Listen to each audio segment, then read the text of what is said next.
Assalamualaikum warahmatullahi wabarakatuh. Di dalam Undang-Undang Nomor 8 Tahun 2016, difabel atau disabilitas mempunyai hak untuk di bidang keolahragaan. Dan alhamdulillah sekarang saya kedatangan tamu istimewa, yaitu Ketua NPCI, yaitu Pak Dik.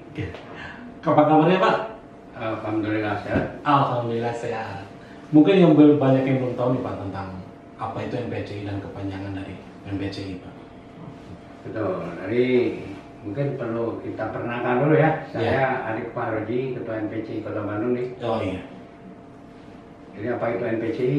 NPCI itu National Paralympic Committee yang tadinya BPOC, berubah nama sesuai dengan undang-undang, akhirnya menjadilah organisasi ini berubah nama menjadi NPCI, National Paralympic Committee. Jadi itu salah satu wadah organisasi keolahragaan khusus untuk penyandang disabilitas. Ada 14 cabang olahraga ini dibina oleh NPCI Kota Bandung. Ada angkat berat, tenis meja, bulu tangkis, judo, renang, boccia, golbol, voli duduk, dan atletik. Ya, itu ada 14 cabang olahraga, dan menembak sekarang ini ada penamaan baru lagi. Jadi untuk di Papua nanti itu menembak sudah mulai dipertandingkan dari khusus untuk difabel daksa. Untuk difabel daksa itu untuk menembak ya, Pak. Ya. Dan gini Pak, apakah semua raga difabel mengikuti juga Pak ada cabang olahraga ini Pak ya? Ada, tapi saat ini hanya 5 klasifikasi. Jadi jenis kedisabilitasan, yaitu ada tunadaksa, tunanetra, tunarungu, tunagrahita, dan CP. Ada CP itu khusus untuk sekarang yang kita bina itu untuk di olahraga sepak bola. Oh, sepak bola. Jadi sepak bola CP. Nah, itu khusus untuk penyandang disabilitas CP itu di salah satu cabur. Iya. Yang saya tahu kan CP itu kebanyakan di pablo kreatif ya. Iya. Iya, ada. Jadi di satu tim itu ada beberapa ukuran. Dari ada kan satu tim di fabel CP beratnya berapa, nanti yang ringan berapa. Itu di aturan sudah ada. Oh iya. Ya mungkin untuk kedepannya bisa juga ada penambahan cabang olahraga Pak ya. Mudah-mudahan ya. Jadi mudah-mudahan ke depan jadi kalau di luar negeri itu kan sudah hampir semua. Iya, betul. Tunanetra juga ada, tunanetra yang menembak juga sudah ada punya kemampuan kan. Iya. Tapi di Indonesia belum ada. Dan di luar negeri juga kemarin apa namanya itu olahraga bela diri. Oh, bela diri. Ya, itu juga sudah mulai dipertandingkan. Di Indonesia baru juga. Nah, kalau menurut Pak Adik ya, kenapa di Indonesia belum semua cabang olahraga dipertandingkan seperti yang di luar negeri Pak? Mungkin pertama tentang masalah SDM kali ya. Sosialisasinya. Ya. Terus mungkin kemampuan juga berbeda dengan luar negeri. Jadi ini baru dengar nih, kalau di luar negeri segala fasilitas untuk kepentingan disabilitas itu katanya semua disediakan sana. Udah fasilitas oleh negara. Nah, ini di Indonesia ini yang masih sedikit tertinggal nih. Iya betul Pak. Masih sedikit tertinggal. Jadi kalau di sana itu katanya ya kan, saya juga belum pernah ke sana nih. Tapi apa yang kami dapat, informasi dari teman-teman, jadi disabilitas di luar negeri itu, makanya di luar negeri itu pesat lah.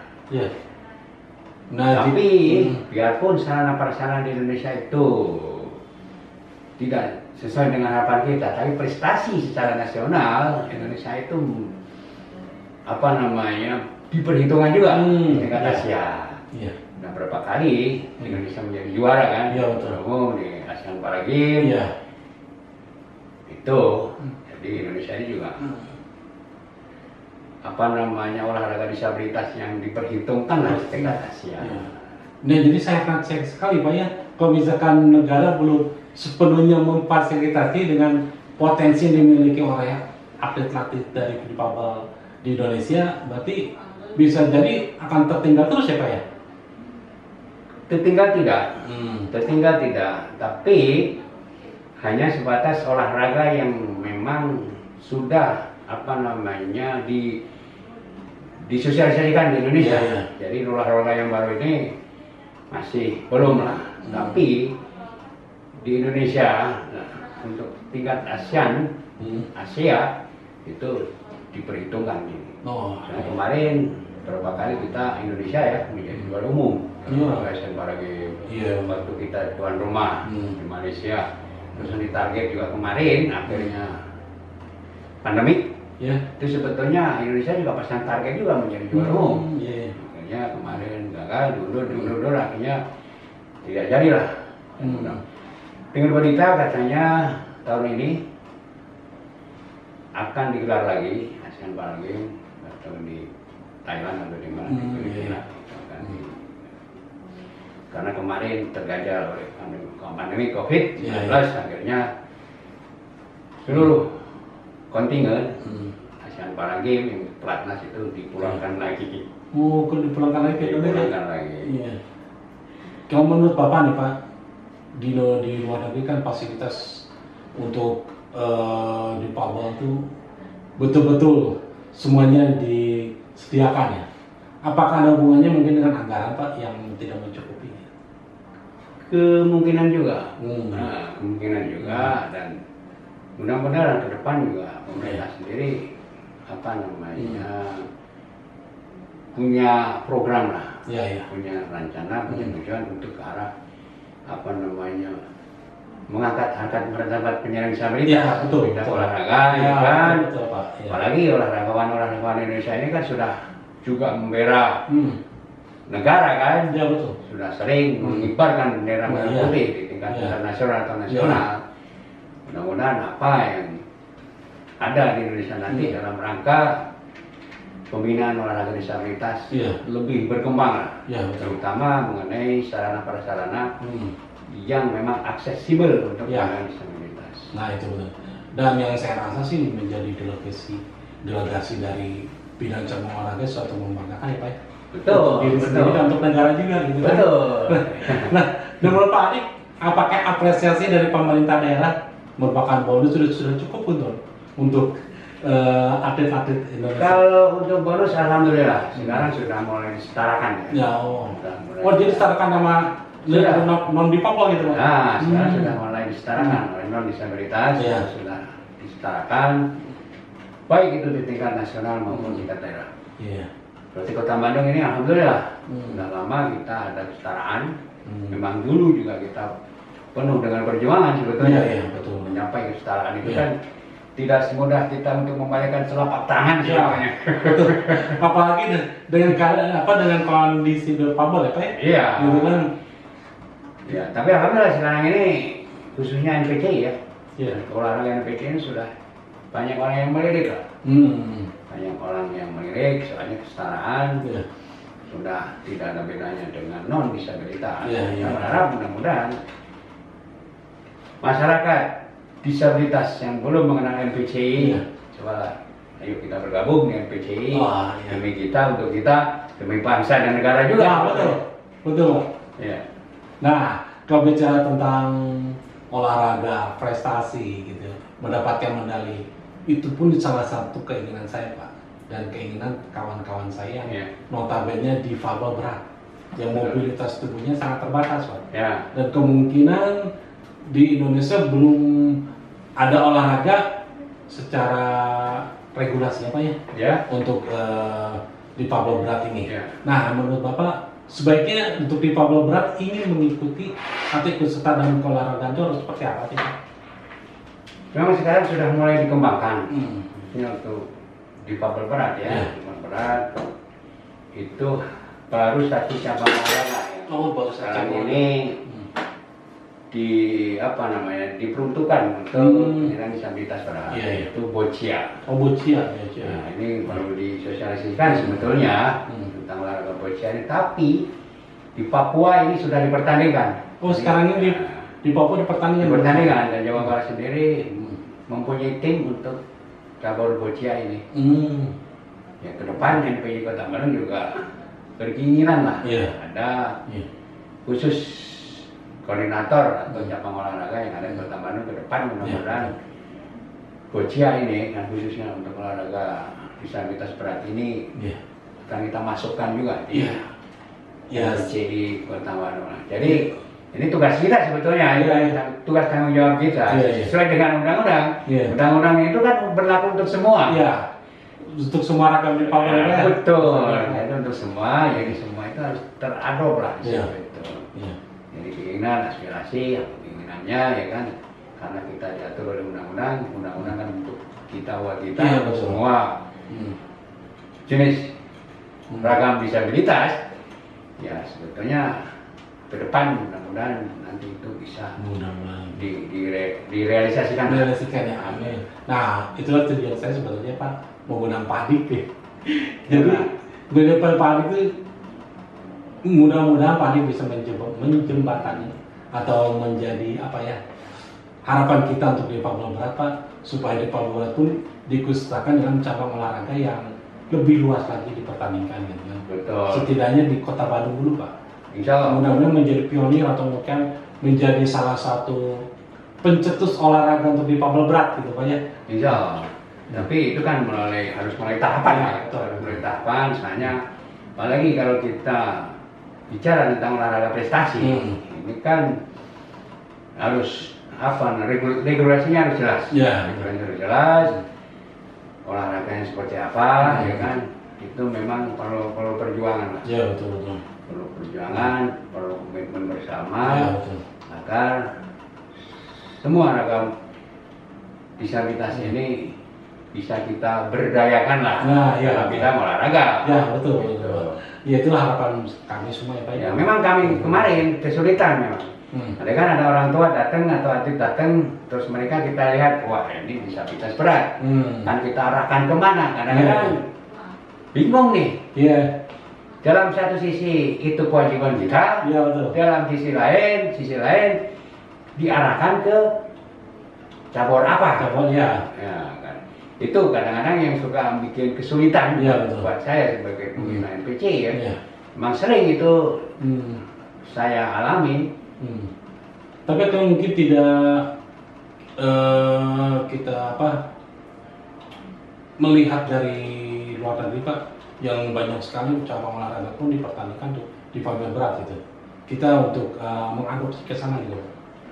Ya insya Allah itu sebetulnya kan pusat lah, yang seharusnya punya gagasan seperti itu. Mudah-mudahan nanti pusat juga punya ide, punya rencana untuk bisa memperhatikan juga penyandang disabilitas berat khususnya supaya bergabung dan bisa berolahraga. Tapi bukan olahraga rekreasi nih, prestasi. Kalau olahraga prestasi dan rekreasi kan beda ini. Kalau olahraga rekreasi kan sebatas kita senang, kebugaran, tapi tidak ada paket apa-apa. Kalau olahraga prestasi kan ujungnya bonus dari pemerintah, akhirnya mereka bisa mengangkat martabat. Betul. Keluarganya juga.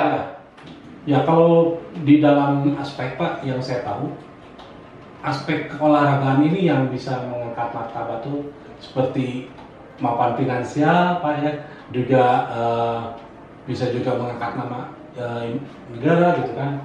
Dan yang itulah yang membuat kita merasa iri gitu Pak dengan di Papua Barat. Yang mudah-mudahan mungkin aspirasi dari saya dan kawan-kawan melalui Bapak ya, melalui Bapak Adik bisa diaspirasi lagi kepada tingkatan yang lebih tinggi Pak ya, di pusat gitu. Insya Allah. Tapi ya alhamdulillah sekarang ini kan sudah mulai nih langkah awal ya kan.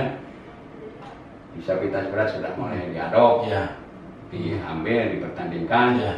Tapi hanya satu cabur itu boccia. Dan apakah Pak di atlet difabel ini ada batasan umur Pak? Untuk saat ini belum. Untuk saat ini belum. Memang itu perlu analisa yang lebih jauh ya, Iya. masalah batasan usia ini. Memang saya sendiri sebagai Ketua MPC Kota Bandung ya sedikit menolak dengan batasan usia. Masalahnya begini, soalnya kan difabel itu kan penyandang disabilitas, jadi orang yang punya kelebihan lah daripada orang lain. Jadi stok untuk mencari orang yang punya kelebihan ini kan susah. Oh iya. Betul. Jadi mereka disabilitas daksa kaki semuanya kan. Multi kaki dia. Kita bina dia. Jadilah atlet profesional. Untuk cari regenerasi dia, untuk cari atlet yang menyerupai dia. Itu yang susah. Maka kita untuk diklasifikasikan pertandingan. Itu yang susah. Selagi mereka masih mampu, selagi mereka masih mampu untuk tarung, untuk bersaing, kami masih. Berarti Pak ada korelasinya dengan tidak diperbolehkan misalkan domisili di daerah Bandung untuk mewakili di daerah yang lain, Pak? Oh, itu masalah mutasi atlet. Jadi memang masalah mutasi atlet ini ada aturan. Tapi kalau mereka tinggal di kabupaten kota di Jawa Barat, seumpama Cianjur, mereka kita bina di Kota Bandung, tidak ada masalah. Nah, akhirnya mereka menjadi hak atlet.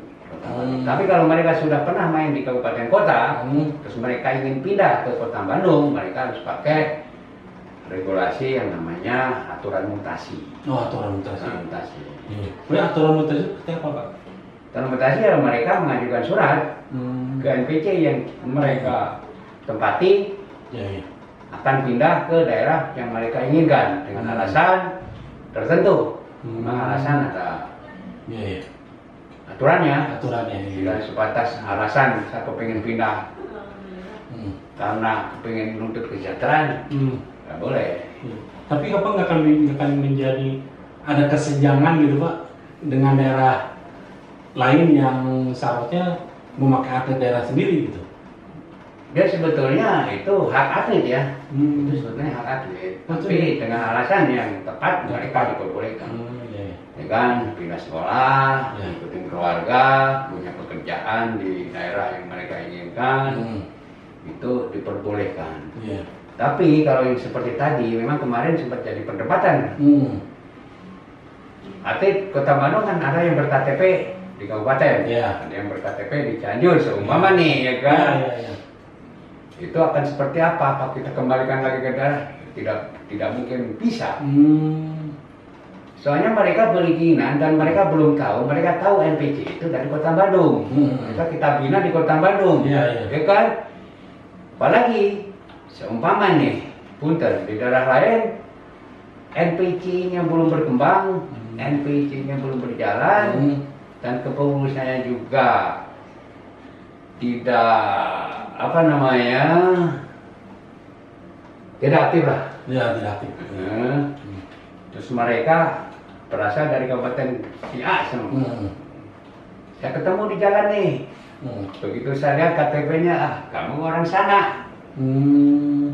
Tapi dia punya passion dan punya keinginan ingin olahraga, ingin bergabung di NPC, apakah saya nolak? Kan nggak mungkin. Ya itu seperti itu. Nah, saya kiri Kak, masa di Papua berat untuk mengikuti cabang olahraga ini. Saya pernah pengalaman nih. Saya menjadi atlet pucia. Tadinya kalau masuk ke di karantina di Kota Solo gitu kan. Nah, karena saya tidak diperbolehkan membawa pendamping sendiri atau personal asisten, maka saya gugur. Katanya pendampingan atau personal asisten itu sudah disediakan di sana.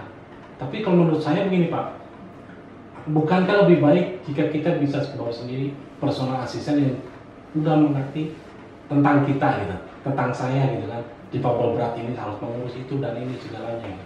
Nah menurut Bapak gimana? Apakah itu masih ada diskriminasi seperti itu Pak? Kalau diskriminasi mah tidak, itu kemungkinan belum memahami tentang bagaimana penanganan disabilitas berat.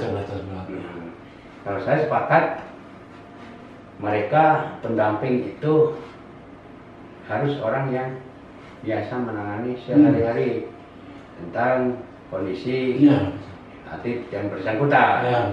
Misalnya mereka paham, ya kan, mereka tahu ini harus begini, kasih sayangnya mungkin kan beda ini. Yang biasa untuk menangani di papua berat. Ini sebetulnya juga harus ada prioritas tersendiri lah. Tentang masalah di papua berat ini. Dan sendiri, kalau mereka disuruh mandiri dengan kondisi yang berat, ya, insya Allah mereka juga akan berpikir dua kali kan, kecuali mereka ada pendamping yang mereka tahu kondisi sehari-hari. Itu juga merupakan bagian yang perlu kita perhatikan nanti ke depan. Soalnya kan kalau misalkan kita di urusan meleng waktu itu kita nyaman. Di papua berat itu nyaman. Kalau kita kadang-kadang orang kan berpikir begini nih, karena ini kan olahraga prestasi gitu kan, jadi mereka harus bisa mandiri gitu kan. Tapi kemandirian ini kan harus kita lihat nih dari sisi mana gitu kan. Kemandirian dari sisi keolahragaan boleh, tapi kalau kemandirian dalam sisi kebiasaan sehari-hari itu yang perlu kita pertimbangkan juga. Berarti kita juga harus betul-betul memikirkan juga kebutuhan dari disabilitas berat itu sendiri ya. Dari personal asistennya gitu kan, mungkin dari apanya kalau misalkan nanti ada betul-betul mengangkat gitu kan olahraga di cabang olahraga untuk difabel berat gitu, Pak ya. Dan menurut Bapak difabel berat Indonesia memungkinkan nggak untuk terjun di olahraga sampai ke Asia dan bahkan dunia? Ya insya Allah itu kan bagaimana cara kita, bagaimana pembinaan kita, itu apapun bisa terjadi. Ya betul. Dan saya tahu Bapak Adik ini kalau pembinaan terkesan katanya sih keras ya Pak, tapi betul-betul memperhatikan tiap-tiap dari atletnya, betul-betul ingin maju dan berkembang gitu. Yang saya tahu dari beberapa kawan Bapak Adik ini ternyata ya menerapkan sisi tegas, kuat, wibawa ya Pak untuk atlet-atlet bimbingannya gitu. Nah, sebagai boleh dikatakan pembina juga ya Pak. Nah, yang patut sekali untuk nantinya difabel berat yang menjadi atlet, nah apa yang harus difabel berat persiapkan Pak? Ya pertama itu bukan hanya sebatas untuk khusus difabel berat. Semua itu yang kita tanamkan dulu kepada anak itu mental dulu. Dari rasa percaya diri dulu lah, bahwa kalau kita itu sama seperti yang lain lah, bedanya. Betul. Itu kunci utama atlet supaya punya prestasi dan mereka mampu untuk meraih prestasi. Itu pertama yang ditanamkan itu mental dulu. Percaya diri dulu. Andai kan kita punya niat ini, ingin punya prestasi di tingkat daerah aja. Tapi untuk mengurus dirinya sendiri aja kita belum percaya diri. Nah, itu nggak mungkin. Mustahil lah mereka bisa meraih prestasi yang kita harapkan. Yang kita tanamkan ke anak-anak itu, yang penting kamu percaya diri dulu. Jadi jangan menganggap kamu disabilitas kamu ini sebagai kelemahan, kekurangan. Kalau kamu masih berpikir ke sana, boro-boro kamu punya prestasi kan begitu. Percaya diri aja enggak. Sedikit-sedikit cengeng gitu ya. Sedikit marah gitu ya. Ditegatin ya. Dan itu yang membuat saya betul gitu. Kalau mental tidak kuat, sampai kapanpun tidak akan berprestasi. Tidak mungkin. Olahraga ya Pak ya, di cabang apapun gitu. Tidak mungkin mereka akan punya prestasi, tidak mungkin. Soalnya ngurus diri sendiri aja mereka tidak mampu mengendalikan diri ya. Mengendalikan diri dengan kondisi dia yang Allah berikan kepada kita, mereka kan tidak mampu. Iya betul. Iya. Apalagi dia terus kepengen punya prestasi. Iya. Dulu Bapak wajar nggak kalau misalkan di papel berat ya misalkan mentalnya masih lemah gitu ya, atau misalkan yang ogah-ogahan untuk latihan dimarahi gitu Pak? Kalau dimarahi saya emang nggak pernah. Hanya sebatas memberi pengertian lah. Pengertian. Pemahaman, pengertian. Ya, kamu kalau dari hati harus melakukan begini. Pertama harus motivasi dari diri kamu sendiri nih. Betul. Kalau saya nyuruh kamu supaya kamu begini, begitu. Kalau kamu sendiri tidak punya niat seperti itu ya, cuma aja saya nyuruh kamu supaya tiap hari latihan. Tapi kalau kamu bisa memotivasi kamu diri sendiri kamu sendiri. Saya akan seperti ini, saya akan begini, itulah. Ya betul. Aktif. Ya. Dan ternyata olahraga pun mengajarkan kita untuk kuat mental ya. Betul. Kan? Dari kita kompetisi gitu kan, dari kita ikut pertandingan dan itu betul-betul harus menanamkan sikap yang positif di dalam diri kita ya. Betul. Dengan mental yang kuat gitu kan. Mental yang kuat. Nah, didikan seperti apa Pak yang mental kuat menurut Bapak yang paling harus diberikan untuk difabel? Jadi dia pertama harus bisa memahami lah. Jadi kekurangan ini sebagai kelebihan. Ya. Ini sudah merupakan takdir dari Yang Kuasa, ya kan, ini sudah merupakan kehendak. Apapun yang terjadi harus kita terima. Betul. Nah, kedua, kekurangan kita ini kita ambil positifnya. Kita harus punya kelebihan. Di sisi kekurangan kita. Ya betul. Kan begitu. Ya. Nah, akhirnya kita termotivasi di situ tuh. Ya. Oh, saya harus begini nih. Makanya jadi alhamdulillah semua kita tanam kepada disabilitas khususnya yang bergabung di MPC Kota Bandung. Begitu sehari dua hari mereka seperti istilahnya kucing lagi nunggu makan gitu kan. Aja. Sebulan mereka sudah merasa yang paling gagah aja kalau di goreng. Iya benar. Mereka udah nggak merasa bahwa aduh. Iya. Alhamdulillah. Jadi untuk menanam percaya diri dulu yang saya tanamkan kepada anak-anak itu. Nah mudah-mudahan Pak, aku di Papua Barat juga nih. Ya. Secepatnya segera mungkin untuk banyak atlet yang dari Papua Barat untuk ikut serta di bidang keolahragaan Pak ya. Dan saya juga sangat ingin sekali Pak, mungkin ada acara exhibition ya Pak, atau ekspedisi untuk olahraga untuk di Papua ini Pak. Nah kalau menurut Bapak, mulai kapan nih di Papua Berat nih? Nah, harus mulai lagi. Ya, insya Allah ini kan perlu perjuangan, perlu komunikasi. Kalau hanya saya pribadi, ya kan, untuk menyampaikan keinginan teman-teman di Papua Barat kan.